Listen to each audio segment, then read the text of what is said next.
if you're going to bed without a fear of your safety, the rest of your life is really good.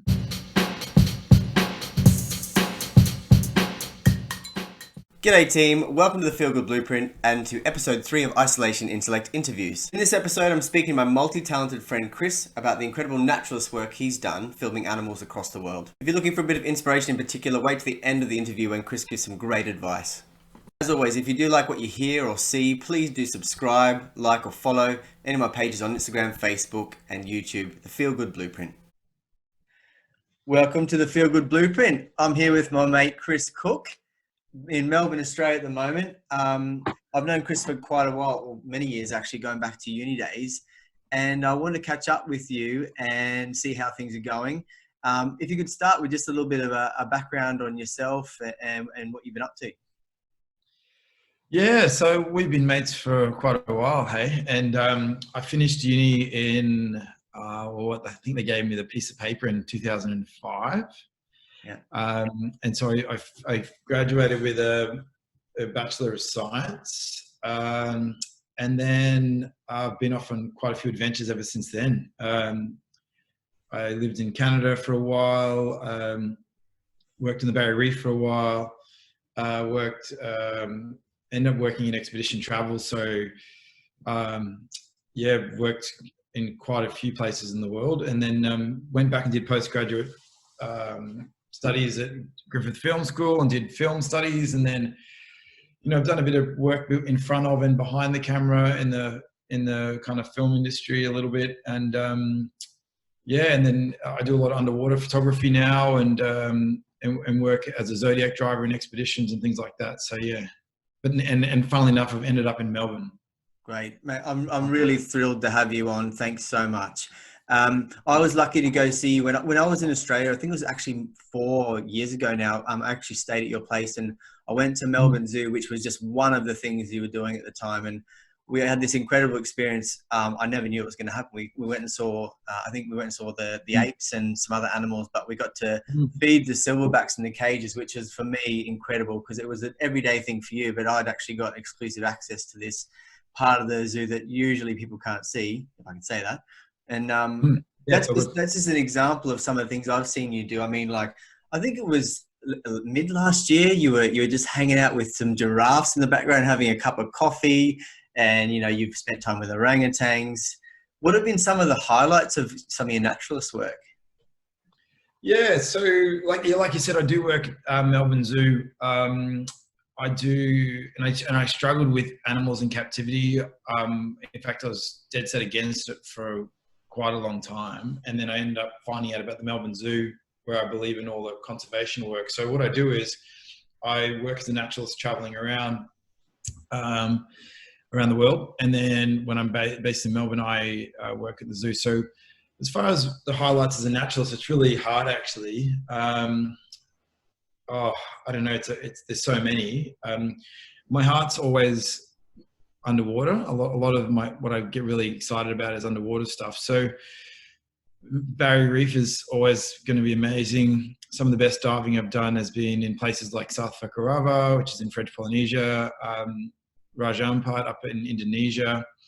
But yeah, the orangutans that you mentioned, pretty phenomenal experience, pretty magical actually. I'm going to a rehab center for orangutans in Borneo.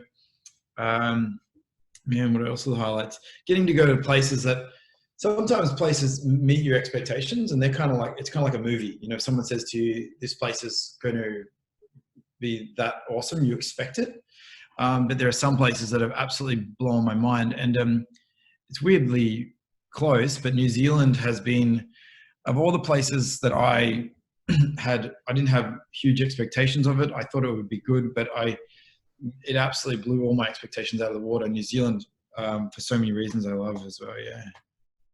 Amazing. Yeah. I've got a real kinship with you about the diving. Embarrassingly, we've never actually dived together, but yeah, we've got a friendship with divers that we've always talked about it. We've got a group on it, but we've actually done it. So we do need to get to that.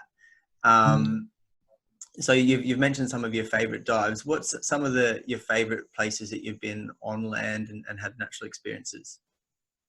Yeah, and it's a funny thing. One of the best things I did was I studied environmental and marine science. So I wasn't pigeonholed. If I'd studied marine biology, I would only have been able to go down that path, but I do a lot of terrestrial land stuff. So I'm also interested in birds and all kinds of things on land. But it's hard to pick a place. I mean, to be honest, the one place that has absolutely blown my mind, and I'll never actually, weirdly enough, behind me from that trip is Africa. Going up to South Africa and to Cape Town and up to the border with Botswana and Zambia. That is one of the best trips of my life. That absolutely blew my mind. I'd go back 1,000 times. And then, but as far as places and highlights, it's interesting because you never know what it is that you're going to like once you get there. Yeah. And no one can tell you, and a photo can't tell you. You have to go, which is why travel exists, right? Yeah. I mean, in Africa, of all the things that blew my mind, was actually a chameleon. Yeah. So most people want to see lions, and but one of the cool things I saw there was a chameleon, which we obviously don't have in Australia. Yeah. So, but yeah. So did you want me to? Did I get a bit lost there? I tend to get lost a bit. No, that was good. That was perfect. I was actually just going to jump in and ask about what was about the chameleon. I suppose it was the color changing and. Yeah, I'm just really. I just love chameleons. Hey, they're just the coolest little creatures. The whole way, the fact that their eyes can, then they're looking at different areas, and I've never been able to get my head around that. Like, how can one animal? Because obviously, the way our eyes work is that we have two separate images, but our brain sees one, but we kind of connect them, obviously, right? But then I always try to, it's really hard for me to understand how an animal's eyes can completely operate in different areas, and they're just such amazing animals. The way they move with their little hands. Yeah. So it's like a human on a late Saturday night. They can do that with their eyes can go different directions. Mate, you're a really active guy, and knowing you, I could imagine you'd be really fanging to get back out there once all this is over. Is there anything you've got in mind for when they relax the lockdowns, what you'd like to do, or anywhere you'd like to go? Yeah, it's funny. I'm actually not as active as people think, I guess. But everyone thinks I'm more active than what I am, just simply because I'm interested in nature and I do love sport and things like that. But I really love doing nothing as well. And I'm worried I'm going to get too used to it. I mean, if this lasts for 6 months, I might get, you might have to peel me off the couch. I might need the physical activity, but what do I mean, where we live in Melbourne, I live pretty far from the ocean. So I can't walk out to the beach. So the ocean will be one of the very first things I get to, for sure. But I was set to see my family, and I was literally, today was the day I was meant to be finishing a trip. I was meant to be getting off a ship in Tahiti today. And a few weeks ago, I was meant to be flying to Easter Island before all this kind of kicked off, and that trip was cancelled. But the reason why I'm bringing that up was I had this crazy amount of time, a very small amount of time, and thinking about what matters and stuff. I actually was going to go on a pre-trip to Chile and go hang out, and it's one of the best bits of my work is that I get this opportunity to go to places for free before a trip. And so I was meant to go to Chile and hang out, and I really miss my family up in Queensland. And so I actually cancelled that, effectively a free trip to Chile, to go and see my family for 2 days, because I just really wanted to see my brother and my mom and my niece and nephew, my dad, and I really wanted to see them, So even with all things considered, I had that trip ready. I was going to just run up there before my trip, and then I had like connecting flights to make my connecting flights just to go see them for 2 days, and that was cancelled as well. Yeah. So I feel like the rug was pulled out from me with that one, and so I'm really keen to just run up and see my family. And yeah, so that's probably the two things I'll be running to see, is the ocean and my family. Yeah. Oh, that's really nice. I think I'm hearing a recurring theme with the family stuff. Like for me, I'm supposed to be in Australia in May. That's obviously going to be cancelled. Yeah. So I have to rely on the FaceTime with the family, but I completely understand that one with the family. I'm seeing a lot of people bring that value really back to their core, and you know, it's always an important thing for us, but maybe more than ever now. So it brings me to like this current situation. I've been calling it not by its name. I've been calling it other things, so we don't have to mention it. What have you been doing with your time to best serve yourself? Oh, man, this, to be honest, there's some real positives coming out of it. And if you really let yourself take it in, and anything you think of that's negative, you can counterbalance it with a positive, I think. Particularly for someone, I mean, everyone has things that they wish they could had time to do in their lives, right? I mean, I've been able to, I got stuck into some house chores early on, cleaning the gutters out, stuff like that, you know, literally gardening at the front of this awesome garden. But, so I had some things I had to catch up on, but now I'm getting into some really cool stuff, which is, stuff I've really wanted to do for a long time. And so I've set up downstairs as an art studio, which is something I've been really longing to do for a while, is to get more creative and focus on my photography more, and do more studio stuff. And that basically brought me to catching animals, wild little insects and things. So out there, I'm, you know, literally in my yard, I'm catching jumping spiders and frogs and all kinds of weird little creatures, and I bring them down into the studio, and then take their images, and then so that's one of the main things I'm doing with that. And then I'm looking into a bunch of other stuff. There's some amazing courses online now, absolutely amazing. And they're the kind of things that you think, okay, what would I do if money was no object? What would I want to spend my time doing? Well, that's what I'd want to do. I'd want to look at what and where I'd want to go creatively, either painting, drawing, photography, cinematography, whatever. And so basically I'm taking that time to look into myself and figure out what mediums it is that I enjoy. Oh, mate, that's wonderful to hear that introspection and how you're exploring what's next for you. I've been lucky to see a lot of your amazing work. I'm actually curious, those photos behind you, that's your work, or is that something else? Yeah, it is. I'm just looking here. I'm going to eject my hard drive. I just backed up my computer, and I'm just ejecting that now. So I might be able to take you on a little tour. Please. You're taking a little tour.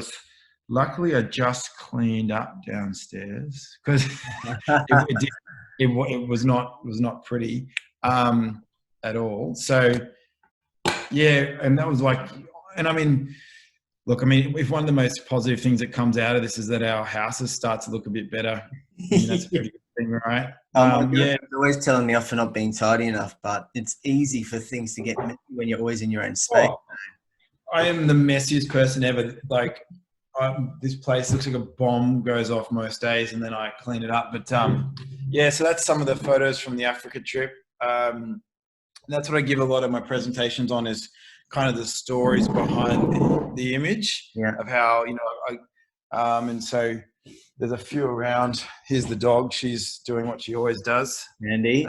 There's Candy having a nap. Hello, Candy. Yeah.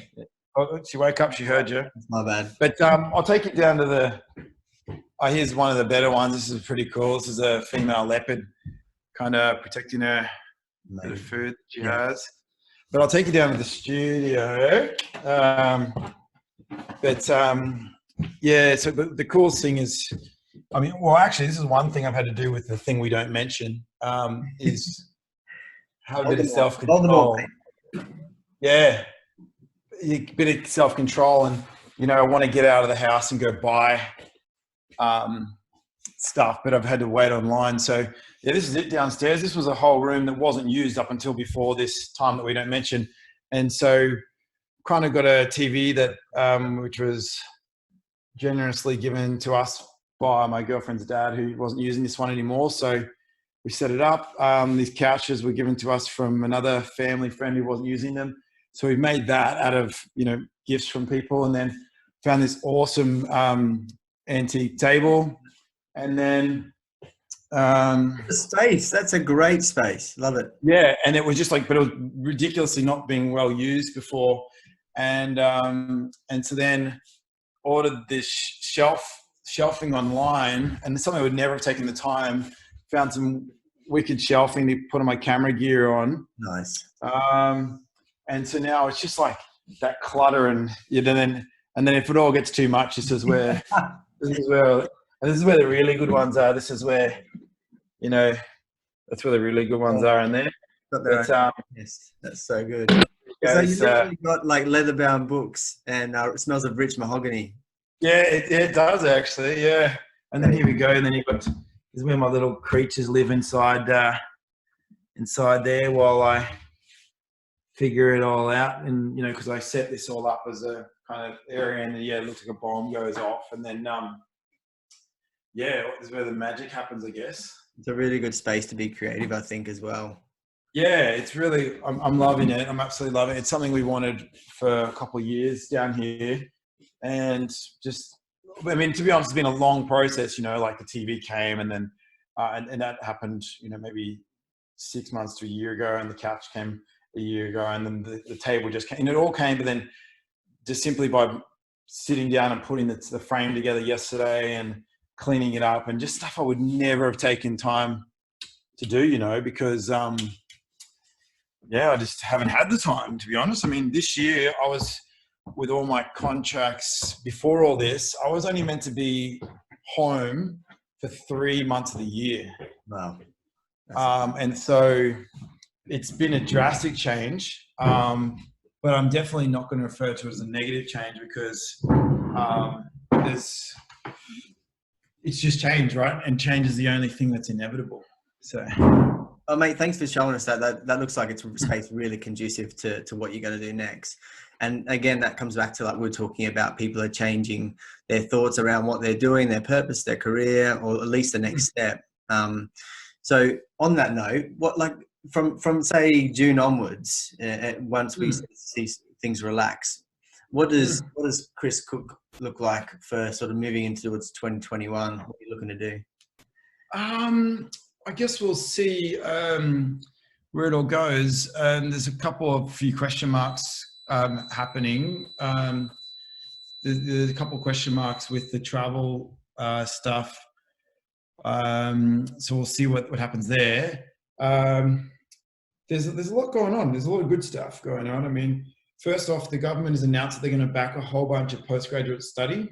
There's some amazing initiatives coming from the government. They haven't locked in what it's going to be. I called a couple of the universities, and that's because it's not that the universities haven't decided what they're going to do with this opportunity as well.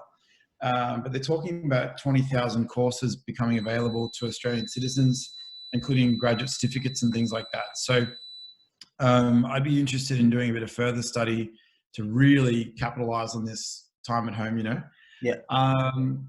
But one of my probably major goals, and I might be dreaming in hopes of getting it done in this time frame, but ultimately I'd like to be able to really delve into this idea of being creative around nature. Yep. And I'd love to be able to make it something more feasibly that could keep happening, And I think lots of this cool stuff's happening. Like for you now with this, just you doing this, you don't know what you're going to find out about yourself.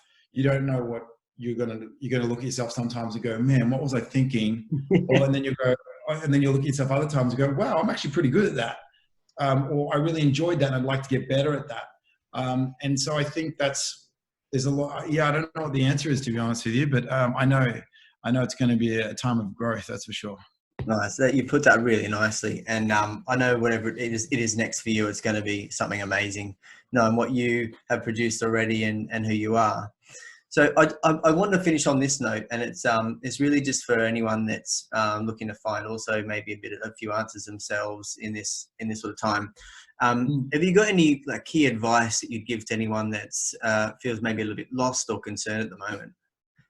Yeah, sure. I think first off, just let yourself feel it. Particularly for I'm biased because I am a man, but I think especially men, we need to just let ourselves feel our emotions. We're not really good at it. And if we need to talk about it, sometimes we're not good at that either. But I think it doesn't matter who you are, man, woman, or whatever you want to be, but basically let yourself feel the bad times, and let that process happen. But also look at the positives, the fact that if anyone is watching this, they're doing okay because they've got their hands on technology. They're not being shot at. They've had enough sleep. They're not in survival mode. Someone's not going to listen to you and I when they're running away to fight for their lives, right? So things are much better than what they could be. Chances are, look, the way I see it is in the world the way it is today, if you're going to bed without a fear of your safety, the rest of your life is really good. Because that means you live in a country where you're safe. It means, if you have running water, you're going to be fine from there on in. So try and look at the positives. I guess, let yourself feel the pain, write it down, and then try and find the positive in this because everybody's different. I mean, I don't care if you come out of this and go, wow, I really love flowers. But then, okay, here's my last little piece of advice I'd say is that, and I gave it to a kid randomly. I kind of said it and it meant something this year. This kid came to me with some advice about life and career and stuff like that after he came to one of my presentations. And I said, look, whatever your problem is, whatever your question is, nature has the answer. And nice. And I kind of said it and I didn't know, and I'm sure someone else said it before, and I've given it some thought, and it's true, whenever you have a really bad day, what do we do? Sometimes we drink or whatever, go to the pub, but I think what we should do is we should go to the beach, we should go sit and listen to birds and things like that. And if you watch it, I honestly think that nature has all the answers. Nature doesn't care about what's going on today. They only live in the present, they live in now, and they survive and they deal with it, right? And I think that's what we need to do as well. Hey, that's some sage level, great advice there. I'll be thinking about that definitely. Great. So from what you've previously done, your work you've already done, where can people find your stuff online? Yeah. So at the moment I'm posting stuff on Instagram on, Chris Cook Naturalist, just one word. And then on Facebook, I post a little bit on there on Nature Safari. It's just a page, Nature Safari. Cool. I'll make sure I put the links in the description. Really great to speak with you. Thank you so much for your time. And I'll have to get you on the show again in the future. But yeah, really grateful to speak with you. Yeah, you too, mate. It's good chatting. Cool. Amazing. All right. I'm just going to press stop.